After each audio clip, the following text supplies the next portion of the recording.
everybody, it is your boy Super Saiyan Cab back with another Xenoverse 2 video for you guys. Today we are here to talk about the future of the Xenoverse series. We kind of know that DLC 10 is pretty much going to be a thing since it's called Ultra Pack 1 with DLC 9. We know there's most likely like 99% chance going to be an Ultra Pack 2. It would make no sense to call it Ultra Pack 1. You would just call it the Ultra Pack, not Ultra Pack 1. There means that just, again, it means there's going to be another one. But what we're going to be talking about is the potential of Dragon Ball Hero characters being in DLC 10 or Ultra Pack 2, whatever you want to call it, and then how that could basically lead in to the next Xenoverse game in Dragon Ball Xenoverse 3.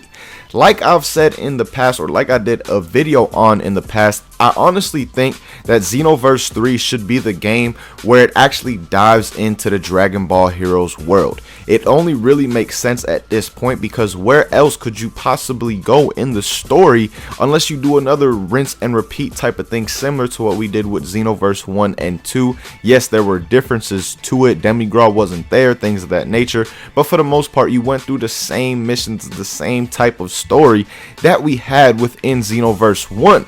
So Xenoverse 3, if they're trying to take this game to a next level, which I'm hoping for, considering like we've talked about many times, the time gap in between this one and the next Xenoverse game is much bigger than the gap there was for Xenoverse 1 to 2.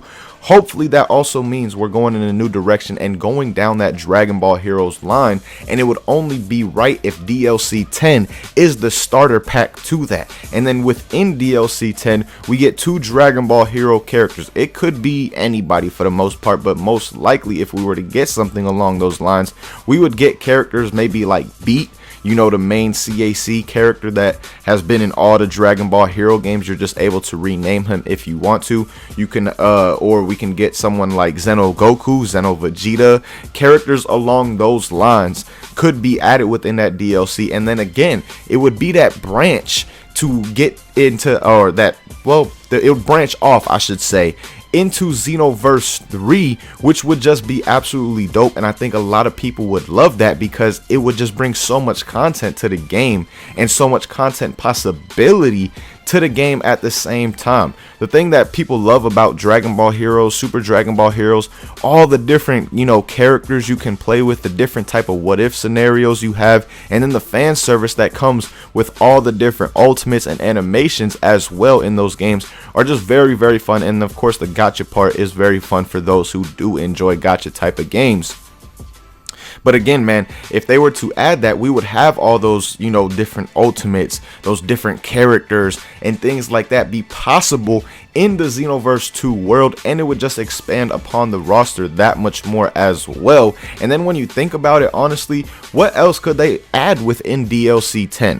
What could they, I'm still confused on what is going to be coming within DLC 9. I really have no other clue on the other character besides like the ones that I mentioned, and even those in that video that I did aren't ones that I feel strongly about actually being added to the game. Those are just the ones that came to my mind and I think would make sense. But besides those characters, what other direction could Xenoverse go? Some people have mentioned maybe they get characters from the Dragon Ball Super manga, but the thing about that is they've never really given us characters from the manga or anything like that. They've always waited for things to be animated. For example, Xenoverse 1, we didn't get the whole Golden Frieza and stuff like that until the movie came out. When we got Super Saiyan Blue in that game, it wasn't until the movie came out and we saw Super Saiyan Blue. Wait, no.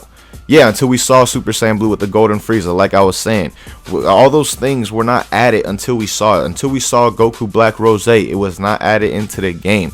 The only thing that we got a little bit earlier before it was animated, it was literally like, well, it wasn't even that we got it earlier. We were announced that it was coming earlier than it was animated, and that was the Mastered Ultra Instinct Goku form in Dragon Ball Super. That was the only thing we've ever gotten before it was animated. But then again, the Super manga at that time was behind the anime. Now the manga is ahead of the anime, and the anime has yet to come back. There's been, I believe it's been announced that it is going to come back. We just do not know when yet. But again, they really don't do things like that until it's been animated. Now that the manga is ahead though, who knows, maybe they do something with the manga, add that character, I believe his name is Moro, or something like that. Add him in there, and whatever other prominent characters may be in the manga as of right now could also be a possibility. But I truly think that whole Dragon Ball Heroes idea and having it be that bridge to Xenoverse 3 and the last Xenoverse 2 pack, where we get Dragon Ball Heroes and then Xenoverse 3 really introduces us to a more Dragon Ball Heroes type of world, because they both deal with the timeline, the Supreme Kai of Time, things like that. Like the Supreme Kai of Time is a major character in Dragon Ball Heroes, the same way it is in Xenoverse, and in Dragon Ball Heroes you are time patrollers the same way you are in Xenoverse 2.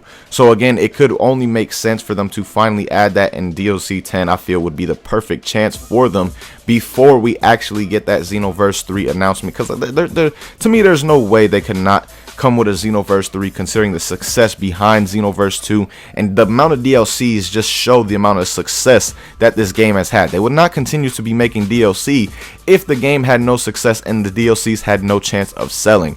So again, man, let me know what you guys think about this idea down below in the comments regarding DLC 10 potentially having Dragon Ball Hero characters. And then, like I mentioned in the past, it gives us that opportunity to finally go into a Xenoverse 3 with Dragon Ball Heroes, a Dragon Ball Heroes theme, so we could have a different story, new characters, all types of things along those lines. So let me know your thoughts on that down below in the comments. I do apologize, I did have a different video planned for you guys today. I actually finally had the Sub Saturday planned on dropping. I'm just not home at the moment. Also have some other videos coming for you guys as well that I've been either I have recorded already or been meaning to record, so stay tuned for those. This was not the original video I had planned, but I ended up having to come over to my girl's house to watch her dog, so I only have my PC, I mean not my PC, my laptop and my PS4, which kind of limits what I can actually do as far as recording and editing and things like that. So again, man, stay tuned for those other videos, but let me know you guys' thoughts on this video right here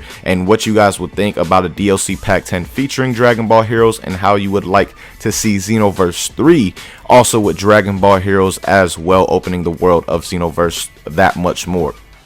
But till next time, as always, hope you guys enjoyed. Thank you guys so much for watching, and I hope you have a good day. Peace, y'all.